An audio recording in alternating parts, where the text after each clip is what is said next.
if AJ doesn't knock him out in the first round, in the second round, then he didn't really win the fight, even if he ultimately does win the fight on the scorecards. Do you feel that sort of pressure to not just win, Anthony, but also knock Jake Paul out? Yeah, I understand. I really understand where they're coming from. I understand. I get it. I know the expectations and demands these fans have, and I respect it. If I didn't respect it, I'll be honest with you and say, nah, they're talking rubbish. But I do get it, because I hold myself in that same regard. So I need to do it. And that's my intention, to seek and destroy. My voice cracked. I'm still going through puberty. The biggest fight of 2025. USA versus UK. He's got the belts, the size, the history, but I have the balls. Be careful what you wish for. He would be incapable of going in there and holding back. I mean, I think the only thing that's a bit harsh is if Anthony Joshua doesn't knock him out in the first. Anthony Joshua delivers a powerful warning to Jake Paul before their fight, stating confidently that he will not only win but completely destroy Jake in the very first round. Joshua makes it clear he will not hold back or show mercy at any moment. His plan is to start fast, apply heavy pressure, and end the fight as quickly as possible. He wants to prove the massive difference in power, skill, and experience the moment the bell rings. Saying this, is there any clause that says you need to go easy on Jake Paul? Honestly, I haven't seen that part, but no, there's no clause. I heard that he fought Mike Tyson in 14-ounce gloves. I heard that he was going to fight Javante in 12-ounce gloves, and then he chose to fight me in 10-ounce gloves. So there's no part. He wants to go easy. Then I think he wants to hurt me.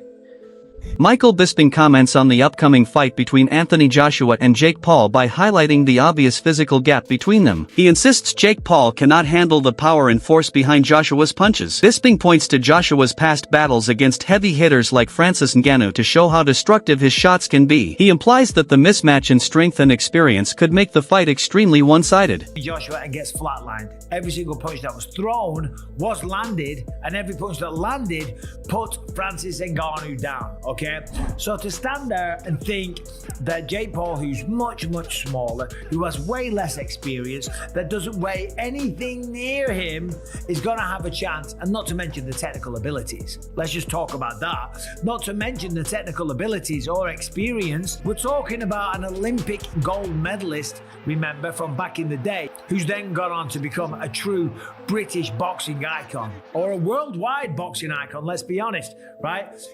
There's no way that he loses to Jake Paul.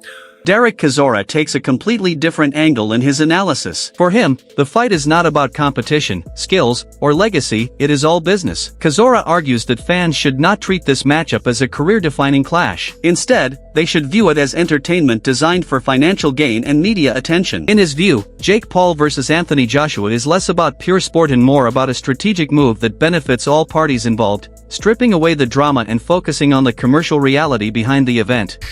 AJ against Jake Paul. What sort of gulf do you expect to see? Listen, we are in the game of entertainment. Either we're entertainment in the ring or on the football pitch, it don't matter. It's called entertainment. People are going to buy tickets to go watch Jake Paul and Anthony Joshua fight. You know, we're all entertainers, either way. So I'm happy. I'm so happy for AJ. Because he's doing this for himself, and you have to understand, you have to give so much respect to Jake Paul. You know, whatever he says, he makes it happen. You know, before he was like he wants to fight Anthony Joshua, and people were laughing at him, and then suddenly it's happened, and people are like, wow, what's going on here? You know, so kudos to that kid, man. He's very good at promoting everything he does. Derek, do you reckon there's a bit of jealousy from other boxers and even like pundits flying around as well? Because even since it's been announced last night and today, I know the biggest jealousy pundit you guys have in that is Simon Jordan. I'm telling you right now, Simon Jordan right now, he must be suffering. Eddie Hearn brings a calm and realistic perspective, reminding fans that things inside a boxing ring do not always follow predictions or hype. While many expect a dramatic first-round knockout from Anthony Joshua, Hearn explains that boxing can look different once an opponent starts moving, defending, or surviving early pressure. If Jake Paul manages to stay active in the opening exchanges, the fight could reach the second or even third round, and that should not be viewed as a failure for Joshua. Hearn emphasizes avoiding unnecessary pressure on AJ by demanding an instant finish, as those expectations can distract a fighter from staying composed and disciplined. Can't speak. Yeah, but it's obviously scripted, isn't it? I'm like, no. One, that's illegal. I mean, this is a professional contest. Two, we would never sign up to anything that's going to make AJ look bad or devalue him, lose rounds, go loads of rounds. Do you think there's any world in which AJ pulls back, though? No,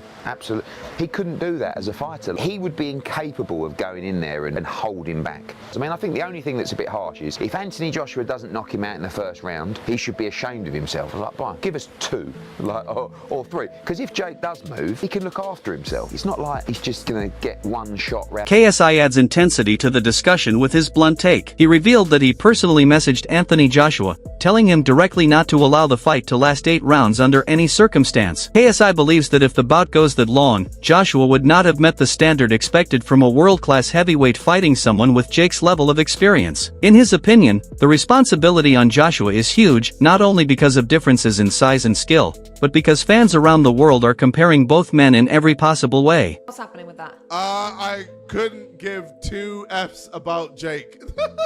Do not care. I can't wait to see Jake Paul get absolutely starched by AJ. I messaged AJ and I said, brother, if this guy is able to get out that ring within 8 rounds, you haven't done your job good. Did he reply? You haven't done your job well.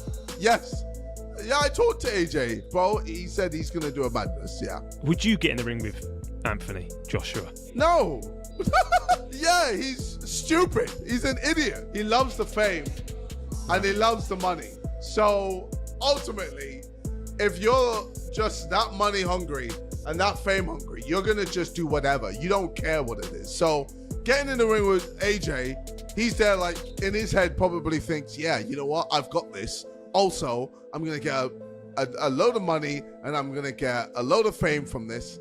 Terry McGuigan, a respected former world champion, speaks with the seriousness of someone who has spent a lifetime around dangerous punchers. When imagining Jake Paul standing across from Anthony Joshua, he expresses concern rather than excitement. McGuigan's experience shapes his understanding that heavyweight power can end a fight instantly. He describes the matchup as carrying a level of risk that people outside the sport might not truly grasp, highlighting the brutal reality that one punch from a heavyweight can change everything.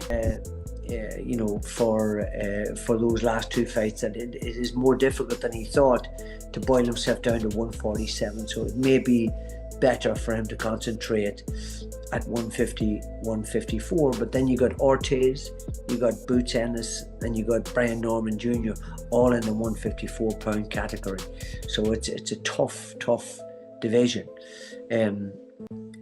So it wouldn't at all surprise me if he's unable to win a world title because the opposition is good. But maybe if he boiled down to 147 again, he would have a better chance. Last thing I want to ask you about, Barry, is the big news regarding Anthony Joshua and Jake Paul. One of the biggest quotes, 2 of the quotes that stuck out to me was that David Hayes said that fight could be Jake Paul's last day on earth. And I think Gareth A. Davis has described it as a freak show.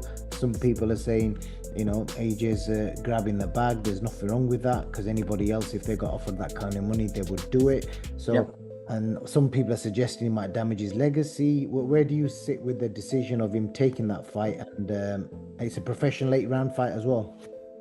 Yes, it's a highly dangerous fight for Jake Paul.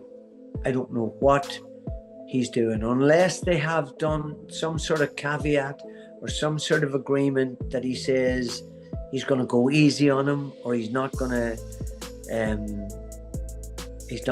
go. Some commentators add another layer to the conversation by suggesting that this fight could help Anthony Joshua rebuild his public image. They claim that if Joshua dominates completely, he could regain the larger-than-life presence he once had earlier in his career. Some even say he could walk with the sort of aura Muhammad Ali carried, not comparing skills or legacy, but the global attention and confidence that made people view him as a superstar. A dominant, explosive performance could remind the world that Joshua remains a major attraction and still carries the charisma that made him a global icon.